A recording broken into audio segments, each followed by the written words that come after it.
Ben, ça a changé ma vie de telle sorte que j'ai pu me rendre compte que, le monde n'était pas responsable de ce que je vivais et que je me prenais pour Calimero, mais c'était pas ma faute, et qu'à un moment donné, je me suis dit, t'es responsable de ce qui t'arrive et tu vas pouvoir changer les choses. Un jour, ma fille m'a dit, maman, t'as tellement changé avec le GPS que je voudrais le faire. À l'époque, elle avait 15 ans. Le plus grand bénéfice, c'est de pouvoir réaliser mes souhaits. Alors qu'avant, je me stoppais. Je me dis non, je suis pas légitime, ou je suis pas faite pour ça, ou on verra plus tard, mais là je suis trop petite, j'ai pas le temps, enfin bon bref. Et d'ailleurs, une fois que j'ai fait le séminaire, j'avais un grand souhait toujours quand j'étais petite à 15 ans, c'était de partir une année aux États-Unis.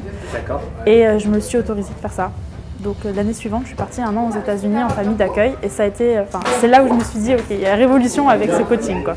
J'ai retrouvé de l'envie, du désir, et donc du coup, j'ai voulu être capable de le mettre en application sur le coaching, sur un plan d'action précis sur 3 mois, qui m'a permis de développer des compétences et d'arriver à certains types de résultats. C'est traduit d'une société qui est passée de 600 000 € de chiffre d'affaires à 2,5 millions en 4 ans.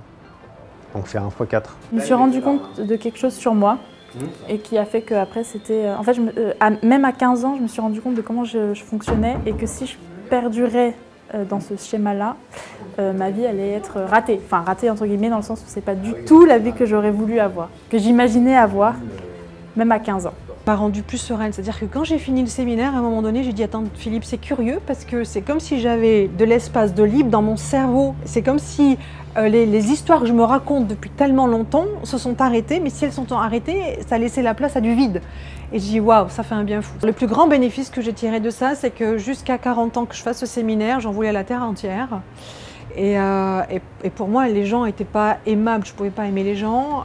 Et jusqu'au point où je suis devenue coach aujourd'hui, et que la seule chose qui m'intéresse, c'est de dire aux gens, hey, je vous aime, et vous pouvez vous aimer pour réveiller les choses qui sont importantes chez vous. C'est-à-dire que je travaille à réveiller l'humanité qu'il y a chez les gens, et c'est plein d'amour, et c'est génial. Si je devais encourager quelqu'un à le faire, je dirais en premier lieu de lâcher ses peurs et de se faire confiance, dans le sens, l'instinct te dit, vas-y fais-le. Et c'est juste, tu l'autorises pas, et puis t'écoutes pas parce que tu as trop peur. Voilà, je lui dirais ça. Je lui dirais, lâche tes peurs et vas-y, fonce. Je lui dirais, ça va lui permettre de gagner du temps. Ça va lui permettre de gagner du temps, gagner de la sérénité. C'est-à-dire que ça va lui éviter plein d'erreurs.